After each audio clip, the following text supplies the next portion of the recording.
तो हेलो दोस्तों, आज हम कवर करने वाले हैं सौरमंडल। टोटल सौरमंडल में जितने भी एमसीक्यू क्वेश्चन जो आने वाले एसएससी जीडी 2021 में पूछे जाएंगे, टोटल इम्पोर्टेंट हम कवर करने वाले हैं।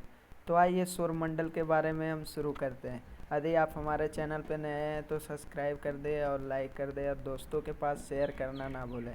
तो दोस्तों आइए बिना देरी के शुरू करते हैं। तो ये सौर प्रणाली जो है, सौर प्रणाली का जो खोजकर्ता है ये कोपरनिकस है। ये कौन है? कोपरनिकस। यदि आपसे पूछ दे कि कोपरनिकस कहाँ का निवासी था तो कोपरनिकस ये पोलैंड का रहने वाला था। आई कोपरनिकस जो थे ये क्या कहे थे, एक बात कहे थे कि पृथ्वी जो है ना अंतरिक्ष के केंद्र में नहीं है। पृथ्वी जो है वो अंतरिक्ष का केंद्र में नहीं है। यदि पूछेगा ये किसने कहा था तो वो कोपरनिकस ही है। और इनका जो जन्म हुआ था ये पोलैंड में हुआ था। कहाँ हुआ था? पोलैंड में जन्म हुआ था। और ये खगोल शास्त्री और गणितज्ञ दोनों थे। कोपरनिकस जो थे गणितज्ञ भी थे और खगोल शास्त्री भी थे। अब आगे बढ़ते हैं। तो सौरमंडल में ग्रहों की संख्या कितनी है? तो सौरमंडल में टोटल ग्रह की संख्या 8 है, जिसमें पहला है बुध, दूसरा है शुक्र, तीसरा है पृथ्वी, चौथा है मंगल, पांचवा है बृहस्पति, छठा है शनि, सातवां है अरुण, आठवां है वरुण। यदि इंग्लिश में देखें तो इंग्लिश में बुध को क्या कहा जाता है? मरकरी कहा जाता है। शुक्र को क्या कहते हैं? वेनस कहते हैं। पृथ्वी को क्या कहते हैं? अर्थ कहते हैं। मंगल को क्या कहते हैं? मार्स कहते हैं। जुपिटर को क्या कहते हैं? बृहस्पति कहते हैं। और शनि को क्या कहते हैं? सेटर्न कहते हैं। और अरुण को क्या कहते हैं? यूरेनस कहते हैं। और वरुण को क्या कहते हैं? नेपच्यून कहते हैं। यहाँ पे जगह नहीं इसलिए मैंने नहीं लिखा, देख लीजिएगा दोस्तों। अब आगे देखिए, आगे बढ़ते हैं। बोलता है ग्रहों के गति के नियम के प्रतिपादक कौन थे? तो ग्रह के जो गति जो नियम है कि ग्रह कौन साइड किधर घूरता है, ये सब जो नियम दिया है, बताया है, वो केपलर ने दिए थे। किसने दिए थे? केपलर ने दिए थे। और पूछेगा कि आपको 8 ग्रह में सबसे बड़ा और भारी ग्रह कौन है? तो ये बृहस्पति है। और बृहस्पति को इंग्लिश में हम क्या कहते हैं? जुपिटर कहते हैं। क्या कहते हैं? जुपिटर कहते हैं। ठीक है। अब बोलेगा ये तो बड़ा हो गया। बोलेगा सौरमंडल का सबसे छोटा ग्रह कौन है? तो सौरमंडल का जो सबसे छोटा ग्रह, जो सूर्य के सबसे निकट ग्रह कौन है? बुध है। तो ये बुध जो है ये सौरमंडल का सबसे छोटा ग्रह है। और इंग्लिश में हम इसको क्या कहते हैं? मरकरी कहते हैं। ठीक है। और सूर्य से सबसे निकटतम स्थित ग्रह कौन है? तो सूर्य के निकटतम स्थित ग्रह कौन है? बुध है। देखिए ये सूर्य है। ठीक है। इसके इसके जस्ट यहाँ पे यहाँ लाते हैं। ये सूर्य हो गया। इसके सटा हुआ, एकदम जस्ट सटा हुआ है सूर्य के बाद वाला बुध है। बुध के बाद कौन आता है? शुक्र आता है। शुक्र के बाद कौन ग्रह आता है? पृथ्वी आता है। पृथ्वी के बाद कौन आता है? मंगल आता है। तो समझ में आ गया दोस्तों, ये मंगल आता है। अब आगे आते हैं। अब आगे बोलता है सूर्य और पृथ्वी से सबसे दूर स्थित ग्रह कौन है? तो पृथ्वी और सूर्य और पृथ्वी, तो सूर्य से सबसे दूर ग्रह कौन होगा? वरुण है। तो पृथ्वी से भी तो वो सबसे दूर है होगा ना। तो पृथ्वी और सूर्य से सबसे दूर स्थित ग्रह बोलेगा तो वो भी कौन हो जाएगा? वरुण हो जाएगा। बोलेगा पृथ्वी के सबसे निकटतम स्थित ग्रह, सूर्य के नहीं पूछ रहा है। यहाँ पे जल्दीबाजी मत कीजिएगा, यहाँ पे कितना बुध मार देता है। यहाँ पूछ रहा है पृथ्वी के निकटतम ग्रह, तभी हम क्या बताए? ये सूर्य है। सूर्य के बाद क्या आता है? बुध आता है। बुध के बाद क्या होता है? शुक्र होता है। शुक्र के बाद क्या आता है? पृथ्वी आता है। तो बताइए पृथ्वी के सबसे निकटतम ग्रह कौन हो जाएगा? पृथ्वी के सबसे निकटतम ग्रह हमारा कौन हो जाएगा? शुक्र हो जाएगा। पृथ्वी के सबसे निकटतम ग्रह कौन हो जाएगा? शुक्र हो जाएगा। ठीक है। अब आगे बढ़ते हैं। बोल रहा है तो पृथ्वी की त्रिज्या मापने वाला कौन व्यक्ति है? पृथ्वी का जो त्रिज्या है कि कितना इसका त्रिज्या है, इसको मापा था इरेथोस्थनीज ने नापा था। किसने मापा था? इरेथोस्थनीज ने मापा था। पृथ्वी के पड़ोसी ग्रह, तब बताइए पृथ्वी के पड़ोसी, आपका पूछेगा कि आपका पड़ोसी घर कौन कौन है, तानी कि अगल बगल वाला बताइएगा। तो इसी प्रकार पृथ्वी का जो पड़ोसी ग्रह है वो शुक्र और मंगल है। पृथ्वी के पड़ोसी ग्रह कौन है? शुक्र और मंगल है। पृथ्वी की उपग्रह जो है चंद्रमा है। और चंद्रमा को हम कहते हैं जीवाश्म ग्रह। कौन ग्रह कहते हैं? जीवाश्म ग्रह कहते हैं। ठीक है। आगे बढ़ते, पृथ्वी का निकटतम तारा, तो पृथ्वी का जो निकटतम तारा है, पृथ्वी का जो निकटतम तारा, तारा भी एक सूर्य भी एक प्रकार का तारा है, ठीक है। तो पृथ्वी का जो सबसे निकटतम तारा है उसको कहा गया है सूर्य को कहा गया है। किसको कहा गया है? सूर्य को कहा गया है। और बोलेगा सूर्य के सबसे निकटतम तारा, तो ये है प्रोक्सिमा सेंचुरी। ये क्या है? प्रोक्सिमा सेंचुरी है। पूछेगा सूर्य के सबसे निकटतम तारा कौन है, तो ये है प्रोक्सिमा सेंचुरी है। बोलेगा पृथ्वी का सबसे निकटतम तारा कौन है, तो सूर्य है। सूर्य का सबसे निकटतम तारा कौन है? प्रोक्सिमा सेंचुरी है। सर्वाधिक चमकीला और गर्म ग्रह, तो सर्वाधिक चमकीला गर्म ग्रह कौन है? शुक्र है, ठीक है। क्यों है, क्यों चमकीला और गर्म ग्रह है? तो यहाँ पे जो है कि शुक्र पर सर्वाधिक कार्बन डाइऑक्साइड ही पाया जाता है, इसके कारण से ये क्या है? गर्म ग्रह और चमकीला है। जब गर्म होगा कोई चीज़ तो चमक भी करेगा, इसी कारण से इसको कहा गया सर्वाधिक चमकीला और गर्म ग्रह शुक्र को कहा गया, ठीक है। सर्वाधिक ठंडा ग्रह, तो जो सूर्य से ज़्यादा दूरी पर जो रहेगा ग्रह वह ना सबसे ठंडा रहेगा, तो ये कौन है? वरुण है। तो सूर्य से सबसे दूर ग्रह कौन है? वरुण है। पृथ्वी से सबसे दूर ग्रह कौन है? वरुण है। सर्वाधिक उपग्रहों वाला ग्रह, तो सबसे ज़्यादा जो उपग्रह है, जैसे कि हमारा पृथ्वी है, पृथ्वी के पास कितना उपग्रह है? एक उपग्रह है। वो कितना है? चंद्रमा है। एक ही उपग्रह है, कौन है? चंद्रमा है। और यहाँ पे हम क्या देखें कि सर्वाधिक उपग्रहों वाला ग्रह कौन है? बृहस्पति है। बृहस्पति के पास कितना उपग्रह है?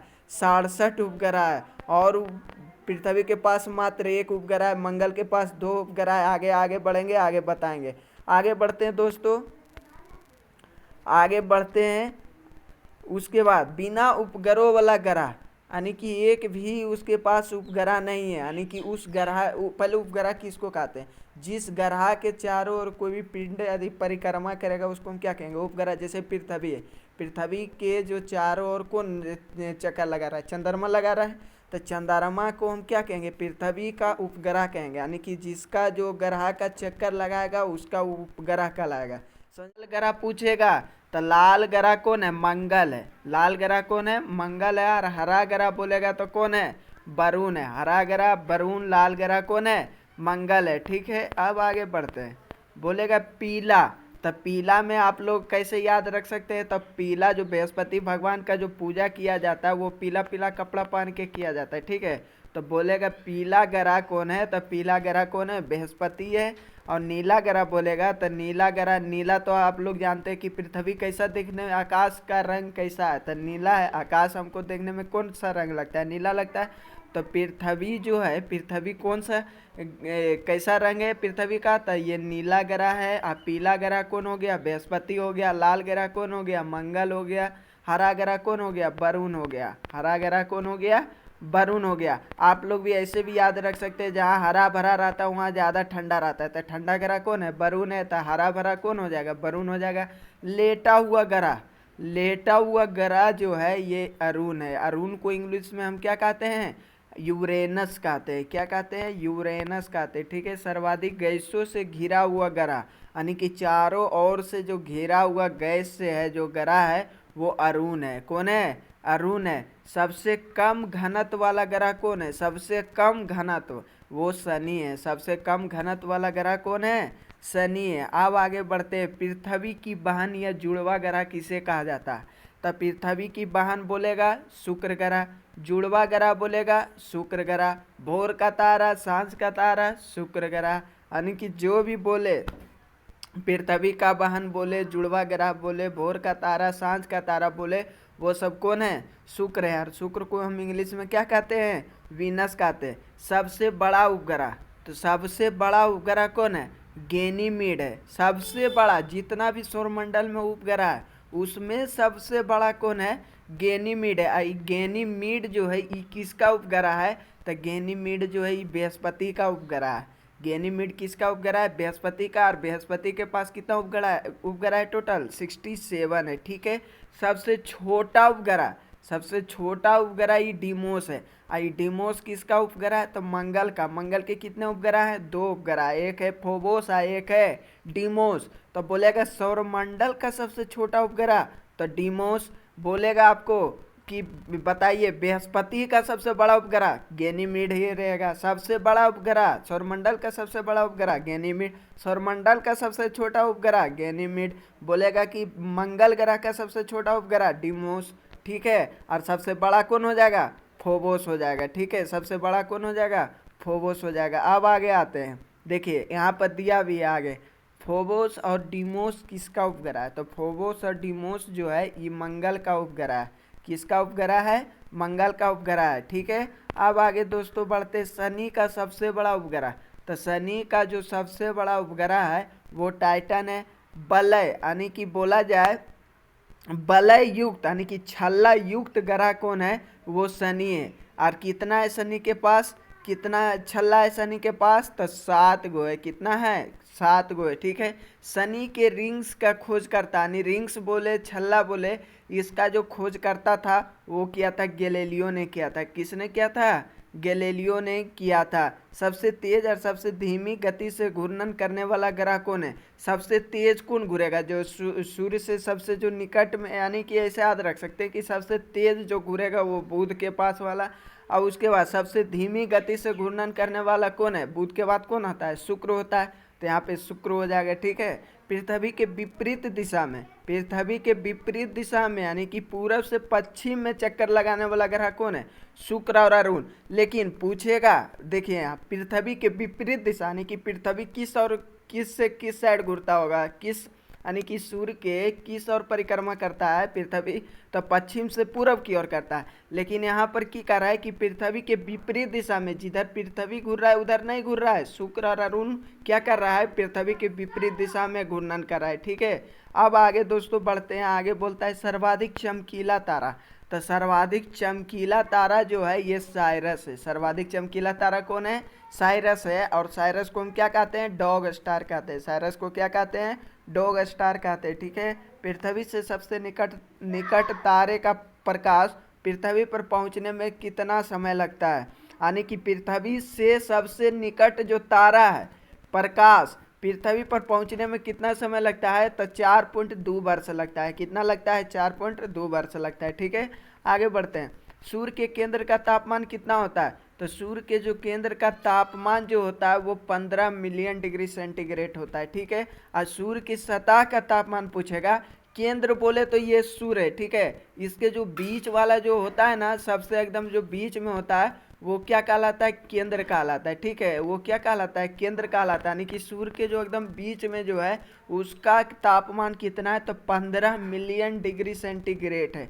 और सूर्य के सतह, सतह मतलब कोई चीज़, जैसे कि आप लोग देखते होंगे सतह पानी है, पानी के ऊपर वाला क्या रहता है? सतह रहता है।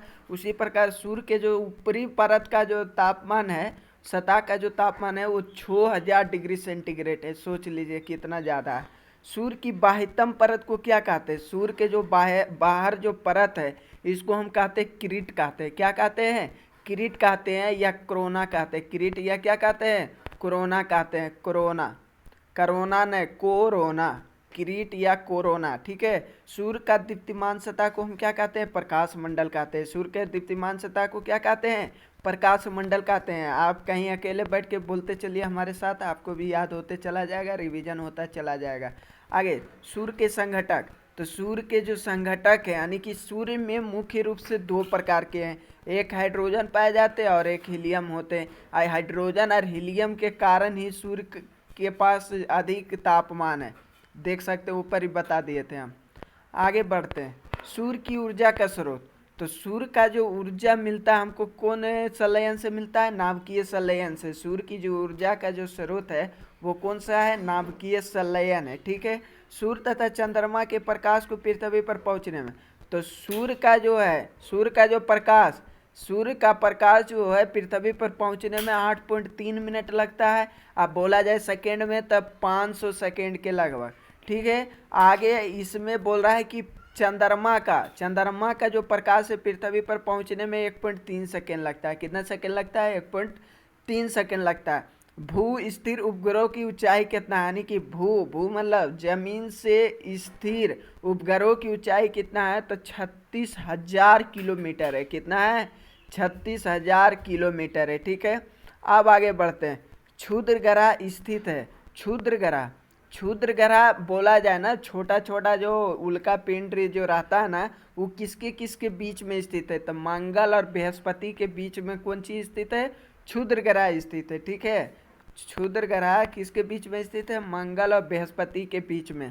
सबसे बड़ा क्षुद्र ग्रह, तो सबसे बड़ा क्षुद्र ग्रह कौन है? सेरेस है। सबसे बड़ा जो क्षुद्र ग्रह में से भी सबसे बड़ा जो क्षुद्र ग्रह है वो कौन है? सेरेस है। ठीक है। चंद्रमा पृथ्वी की एक परिक्रमा कितना दिन में करता है? चंद्रमा पृथ्वी का, देखिए यहाँ, यानी कि पृथ्वी का जो उपग्रह चंद्रमा है, और चंद्रमा को हम कौन ग्रह कहते हैं? जीवाश्म ग्रह कहते हैं। तो पृथ्वी के चारों ओर जो चंद्रमा जो है वो कितना दिन में पूरा करता है? 27 दिन 8 घंटा में लगभग में ये क्या करता है? पृथ्वी का चंद्रमा एक चक्कर पूरा कर लेता है। ठीक है। पृथ्वी द्वारा सूर्य की परिक्रमा में लगा समय, यानी कि पृथ्वी जो है एक चक्कर सूर्य का लगा कितना दिन में लगाता है? तो 365 दिन 6 घंटा में लगाता है। यहाँ पर बात समझिए, 365 दिन 6 घंटा, यानी जब 365 दिन पुरता है तो हमारा कितना साल हो जाता है? 1 साल हो जाता है। और लीप ईयर हम लोग जानते हैं कि एक दिन बढ़ जाता है, यानी कि किसके कारण? ये 6 घंटा 4 साल बढ़ेगा तो 24 घंटा होगा, और 24 घंटा जब होगा तो कितना दिन बढ़ेगा? 1 दिन बढ़ेगा। इसी कारण से लीप ईयर जो होता है हर 4 साल में रिपीट होता है, ये 6 घंटा बढ़ने के कारण। ठीक है। अब आगे दोस्तों बढ़ते हैं। सी ऑफ ट्रंक्विलिटी कहाँ स्थित है? तो सी ऑफ ट्रंक्विलिटी जो है ये जगह जो स्थित है ये कहाँ पर है? चंद्रमा पर स्थित है। तो दोस्तों ये जितना भी इम्पोर्टेंट हम क्वेश्चन कराए हैं ये एसएससी जीडी के लिए और अदर एग्जाम के लिए, तो दोस्तों आप लोग इसका जो है कि कैसा लगा वीडियो कमेंट सेक्शन में ज़रूर बताएं, और लाइक कमेंट शेयर करना ना भूलें। बाय दोस्तों, अगला वीडियो मिलेंगे।